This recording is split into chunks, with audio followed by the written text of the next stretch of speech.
We are down into this practical application related to Hebrews 10, going all the way into chapter 13, the end of the book. Down here in chapter 12, run the race with endurance. And so let's read these together as we've been in the habit of doing, if you would. Hebrews 10, verse 22, let us draw near with a true heart and full assurance of faith, having our hearts sprinkled from an evil conscience and our bodies washed with pure water. Hebrews 10, verse 23, let us hold fast the confession of our hope without wavering, for he who is promised is faithful. Then this is 2, so it's a little bit longer.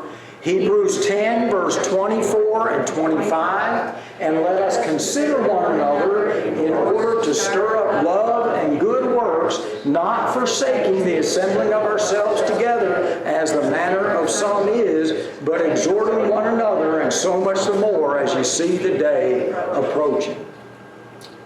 Well, that gives us all these practical applications that really started there in chapter 10, maybe sooner than that, depending on how your study went. But let us draw near, let us hold fast the confession of our hope, let us consider one another, and now we're down to this one, let us lay aside every weight and the sin which so easily ensnares us, and let us run with endurance. That's all found in verse 1 of chapter 12, where we are. And hopefully you got my text today so that you could have in mind verses 1 and 2.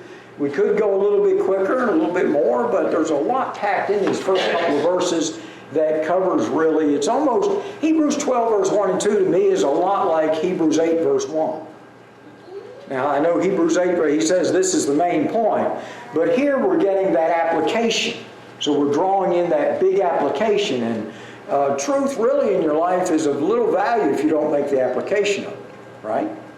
And so it would be for them, so it is for us. So let's do this together. Hebrews 12, verse 1. Therefore, we also, since we are surrounded by so great a cloud of witnesses, let us lay aside every weight and the sin which so easily ensnares us, and let us run with endurance the race that is set before us.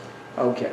Let's read verses 1 and 2 of Hebrews 12. I thought I had that fixed where it wouldn't do that, but I put this in here at the last. Therefore, we also, since we are surrounded by so great a cloud of witnesses, let us lay aside every weight, the sin which so easily ensnares us, and let us run with endurance the race that is set before us, looking unto Jesus, the author and finisher of our faith, who for the joy that was set before him endured the cross, despising the shame, and has sat down at the right hand of the throne of God. In these 2 verses, I counted 7 plural pronouns. Okay, what does that mean to us? I know what it meant to them. Yeah, okay, it's action. Yeah, you see that, right? It includes us. It includes us. Okay, we are to do something. So let's read it again with that in mind. So I'm going to emphasize the plural pronouns. Therefore we who? All of us, yeah. Also, since we who? All of us are surrounded by so great a cloud of witnesses, let us, all of us, right, lay aside every weight and the sin which so easily ensnares all of us, and let us run with endurance the race that is set before us, looking unto Jesus, the author and finisher of whose faith? Our faith. So you get the application for them, but it comes all the way down to us, right? Who for the joy that was set before him endured the cross, despising the shame, and is set down at the right hand of the throne of God. So how does this emphasize the unity that God desires for his people? How are you united, not only with the Hebrew brethren that this letter is written to, but one another, right? Consider one another from Hebrews 10, and also with all those in chapter 11. By faith, yeah. Well, there's a big contrast, and on your Let Us slide, I would go all the way back, especially chapter 4 has a lot of that Let Us. The Hebrews writer, including the Christian audience that he's writing to, but all the way back to chapter 2, how shall we escape if we neglect so great a salvation? So there's a big contrast between the present day Jewish mindset of sectarianism and separatism to the Jewish, to the Christian idea of Christian unity. I talked about it the other day, I think. Yeah. And so, who's the gospel for? All. The gospel is for all. And so that's emphasized all through the book of Hebrews, isn't it? So the other person that we need to understand is the writer. The writer includes himself. We, right, with that phraseology. So yeah, what has the race said before us, just by way of review, since I was gone?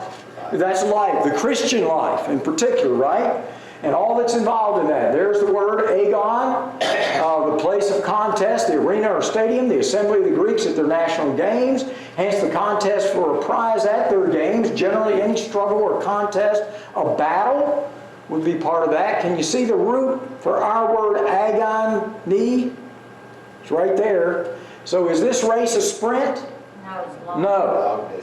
This would be a long distance race. If you live 40 years, as a child of God, you're supposed to run that whole 40 years. Don't take time off. So how is agony a part of this race? If you've ever run a long race, you understand that right away. It's the endurance of the race. It's the endurance that you need, right? And there may be times when you may have to pause, but you're still in the race. You're still running. You just want to get right back to where, but you're trying to get to that point where you're steady, right flow, and constantly going. So there's exertion, endurance, there's sufferings and trials. Yeah, AJ. Yeah, that's what I was going to add. Certainly the endurance, that's what the text says. But also like righteous Lot, who was vexed. Absolutely. There's a lot of agony. The Ecclesiastes writer, with much knowledge comes much sorrow. It's a nasty old world out there. It certainly is. And I'd like to tell you, Key West is all nice and clean. No, not waste your time here, but we could talk. Hebrews 12 verse 1 then, look at it again. Therefore we also, since we are surrounded by so great a cloud of witnesses, let us lay aside every weight and the sin which so easily ensnares us. Let us run with endurance the race that is set before us. So why would the Hebrew brethren be familiar with the imagery of running in a race? What do they have that's come down to our time? The Greeks. The Greek games, which led to the Olympics and all that's involved in that. They were very familiar with this concept. So go over to 1 Corinthians 9. We looked at this last time we were together in verse 24 through 27. This is not so that you see Paul in running gear, like a pair of Nikes and, all that you might have for that to run. But rather to get the imagery of a runner and what we're doing in this Christian race. We'll learn more about it here in Hebrews 12. Do you not know, I'm in verse 24 of 1 Corinthians 9. Do you not know that those who run in a race all run? So what do? They run. Well, duh. That's kind of, I entered the race. Good for you. Did you run it? No, I sat on the sideline. Now, you weren't in the race at all. You weren't in the race. They run, but one receives the prize, that's his point. Run in such a way that you may obtain it. What's that say about endurance and diligence and commitment, right? Trying. Yeah, a lot of effort here. Everyone who competes for the prize is temperate in all things. He exercises self-control. So you have to bring yourself into control, right? And this is talking over a lifetime. There may be things you have to change about your diet if you're a runner, things you have to change about your schedule, things you may have to change about what you do and where you go and all sorts of things. Okay. Now they do it to obtain a perishable crown, but we for an imperishable. Therefore I run thus, not with uncertainty. Thus I fight, not as one who beats the air, so he has purpose and he's pressing on.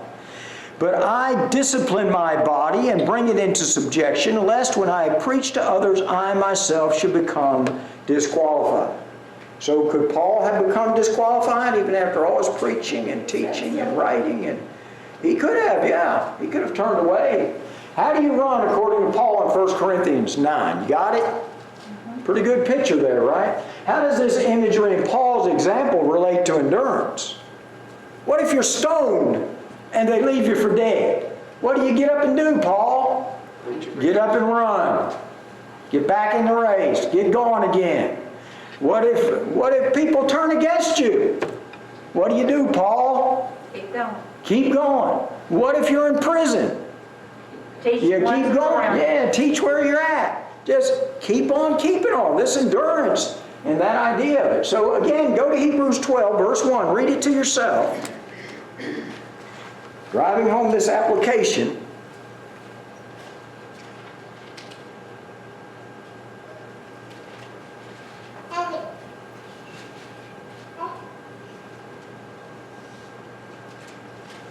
So what is the first great hindrance to endurance in this verse? Wouldn't it be great? I wish, I read a lot of books when I took up running, read a lot of books.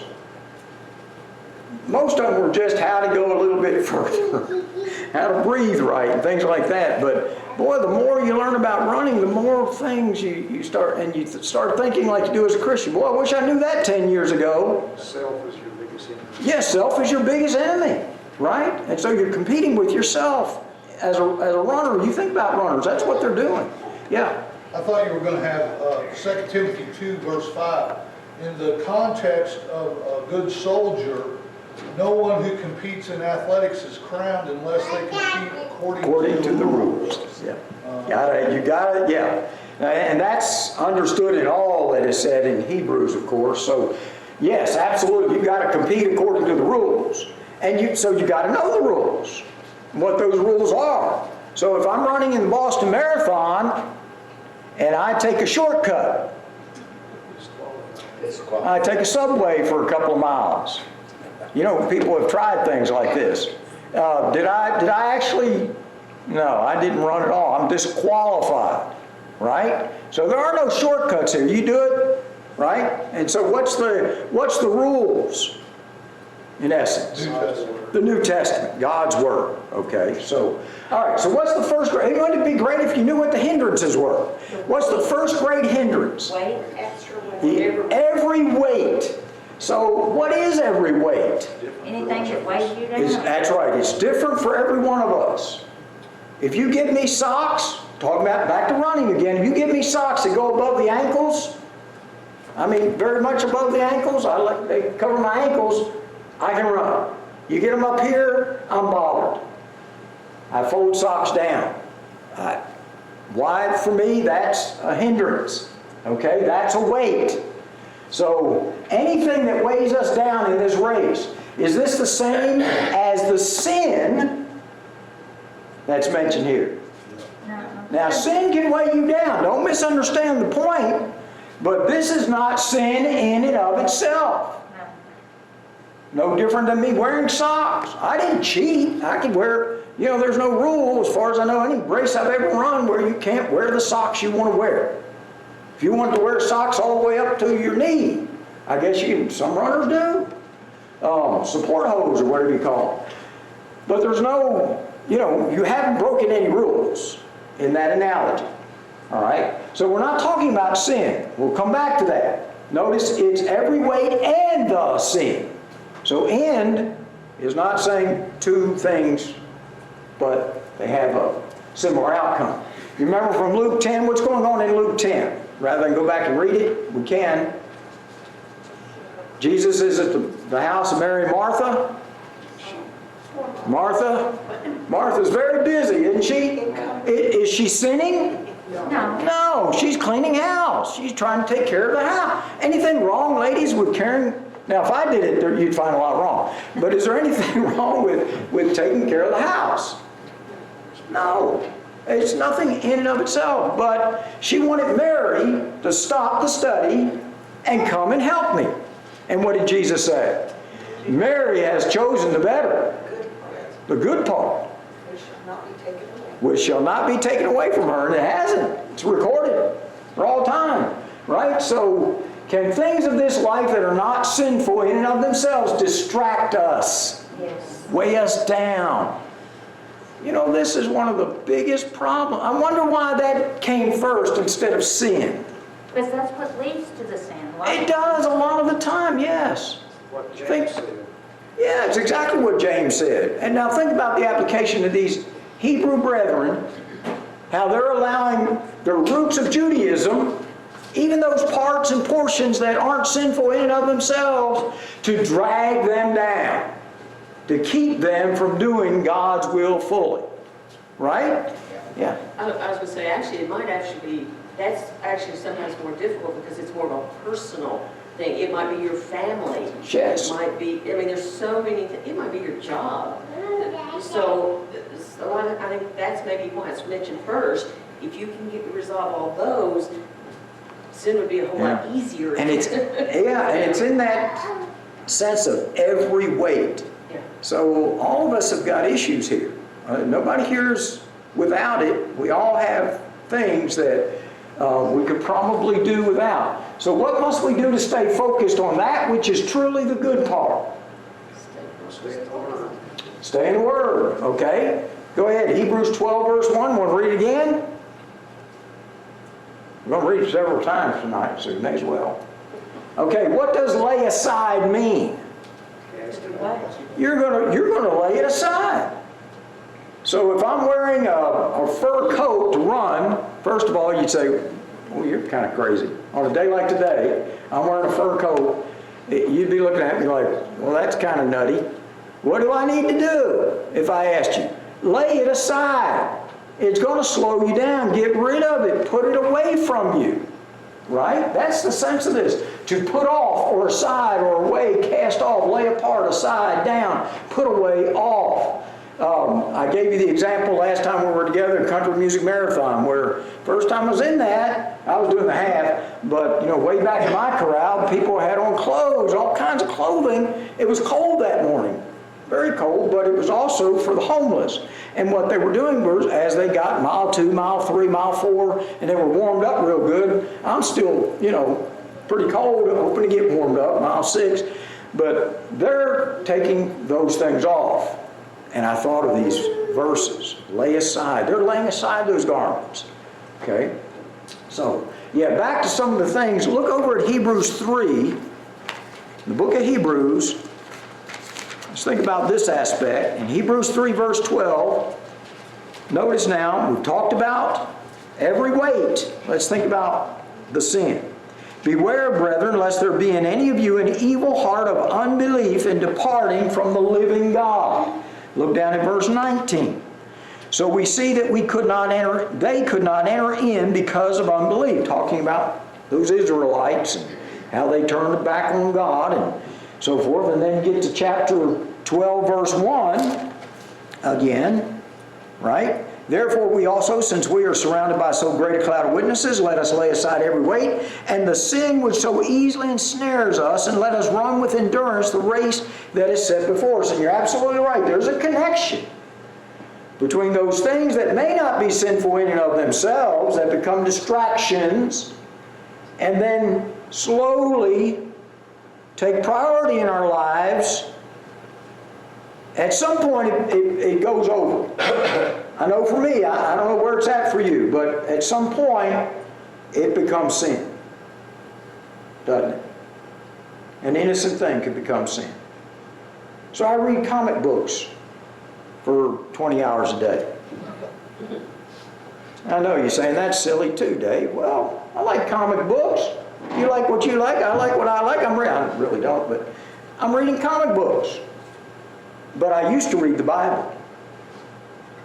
What have I done with comic books? Something in and of itself, it's kind of silly and just kind of fun, and nobody would see it as dangerous, depending on the comic book and everything, but go with some of the light ones from childhood, and they were innocent enough, the comics in the paper sort of thing. But can that become, I clean my house 20 hours a day. I don't have time to study. I'm cleaning my house. And you see how that's, and it's different for each one of us, AJ. Yeah, and I think the book of Hebrews makes the point from James 1. The Hebrew Christians were obviously somewhat wrong on several things. James 1 calls that self-delusion. The guy that lets himself read 20 hours of comic books a day, he's under some kind of serious self-delusion. Yes. Or clean your house 20 hours a day, or something that's took God off the throne. They're under some sort of self-justifying delusion. And here's the thing. I think if we had stopped Martha at any other time and said, Martha, the Lord of Lords is going to be at your house teaching, what would you do? Oh, I'm at his feet. Of course I'm at his feet. But on that occasion, the serving took a place in her mind that was not the good part, not the better part. Maybe it's a good way to think of it. Okay, so what is the second great hindrance to endurance in this verse, and the sin that so easily ensnares us? Based on your study, I'm reaching here a little bit, your study of the book of Hebrews. Unbelief. Did you hear that? Generally, scholars, when they look at this, they get to Hebrews 12, verse 1, they see that as the unbelief that's been spoken of all this time. Right? Now, how does unbelief stand compared to faith? Absolute opposites, right? Yeah. So, unbelief is disobedience versus real, active, genuine faith. This is the ideal place to say it, isn't it? He just went through that great hall of faith we talk about in chapter 11. All those wonderful by faith, by faith, by faith, by faith. The sin that so easily entangles us is unbelief. And wanting to turn back. Wanting to turn back, yeah. And you mean something like the leverage of a comic book could do it? Yeah, if you allow that to become, where you spend all your time. So look at Hebrews 11, verse 24 through 26. Because I tell you what, in comparison to Moses, my choices have been light. But they've been tough for me. And I had to get to a place, and maybe you're there too, I don't want to be rich. God knows me well enough. I can't do it. Now, maybe I'm just telling you something you didn't know. I can't do it. Now, I'm rich in a lot of ways, but anything I have, you can have. Okay? If you need it, it's yours. I see what goes on. With Chad today, the conversation we had. The best thing you can do is go around the house tonight and make you little sticky notes. This will be burned.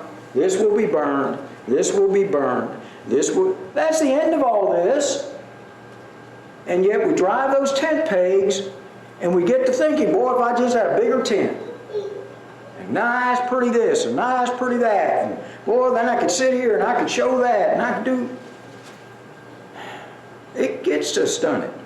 And we're warned time and time again about riches and how difficult it is to deal with those things. And yet, as Americans in general, the American dream is to have that huge house and several cars and all those sort of things. So, Hebrews 11, verse 24 through 26. Look at what Moses had. By faith, Moses, when he became of age, Hebrews 11, verse 24, refused to be called the son of Pharaoh's daughter, choosing rather to suffer affliction with the people of God than to enjoy the passing pleasures of sin, esteeming the reproach of Christ greater riches than the treasures in Egypt, for he looked to the reward. By faith he forsook Egypt, not fearing the wrath of the king, for he endured as seeing him who is invisible. By faith he kept the Passover and the sprinkling of blood, lest he who destroyed the firstborn should touch him, etc. What does the passing pleasures of sin tell us about sin? It's passing, but you know what else? It's pleasurable. It's pleasurable. Yeah, of course it is. If it was all to me like coconut, I wouldn't have any problem with tiramisu and other desserts that I could eat and eat and eat. Right? But things like that. Now imagine yourself, what did Moses have access to? Everything. The world, folks. The world, as we sometimes say, was his oyster. Everything you can imagine was at his disposal. But he turned away from it. So what was the choice of Moses? To suffer affliction with the children of God. And he came to realize that was greater riches than the house of Pharaoh. Whew. That's a big, big choice, isn't it? Yeah.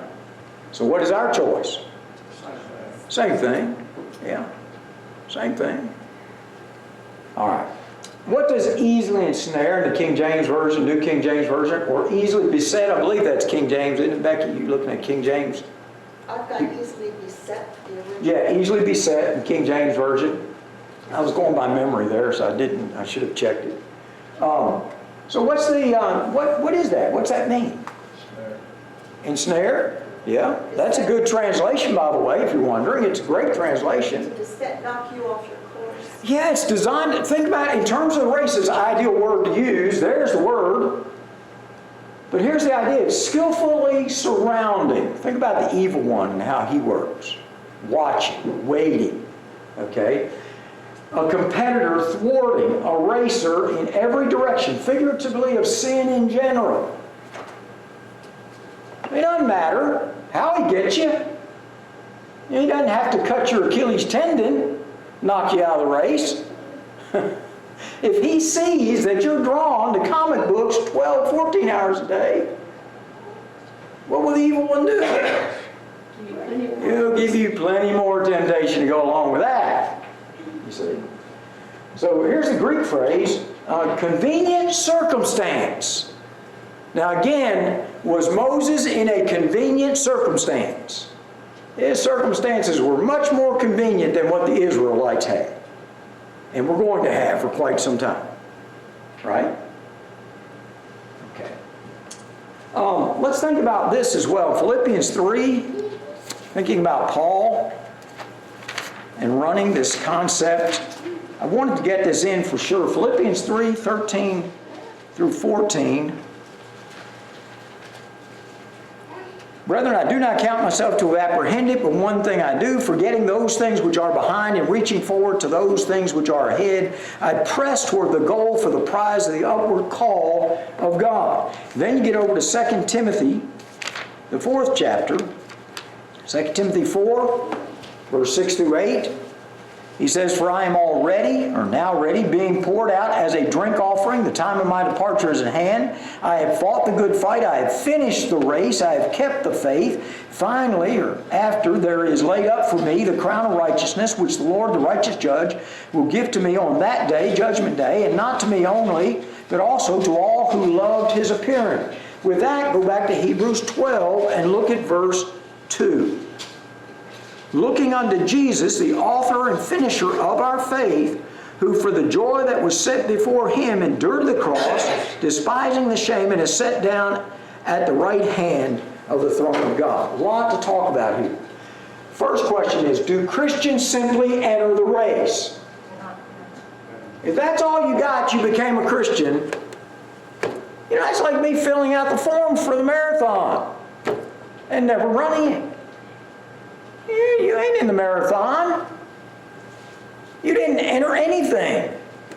You say, you don't just simply enter the race. What must you do? What did we learn tonight? You run. You compete. How do you run? How do you compete? Like you're going to win. Like you're going to win. Committed. Dedicated. Like you're going to win. There's only one prize and you're going to get it. Isn't that what Paul is saying? That's how he's going to run. Yeah, knowing that there's many, but... I was going to say being prepared. Yeah, preparation, all that goes with that. Yeah. What was Paul's goal in the race set before him? To win. Notice another word. Yes, I heard AJ say, finish. Finish the race. Without being disqualified. Without being disqualified. Right? So stay in the race. And I got to tell you, that is very hard. The hardest race I ever ran was over Metropolis. The 4-mile Superman 5K. And 5K is really 3.1 or 2 or whatever it is. But they make it a 4-miler for Superman, I guess. And it was in the evening. I did some things I shouldn't have done, ate, some things like that. I wasn't prepared, and I thought, it's just 4 miles. Just 4 miles, and taking it easy, just 4 miles. I cramped up, hurt, walked to the finish line. If I wasn't last, I should have been. So I don't know where I was. What is the message of Hebrews 12:2 in terms of the finish line?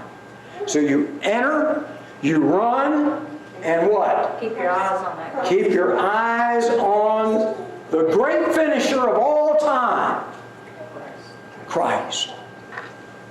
Now what if, we're going to have to end, what if he started but he didn't finish? Where would you be? Lost. Lost, With no hope. with no hope. So look at the terms that are used, author and finisher. And finisher has every full meaning here.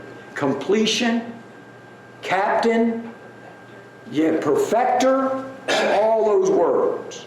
So that's where we're going to pick up next. I know it's slow going, but there's a lot here to cover. And we'll pick up, Lord willing, we'll pick up there next week with verse 2. So gives you a place to jump in and study.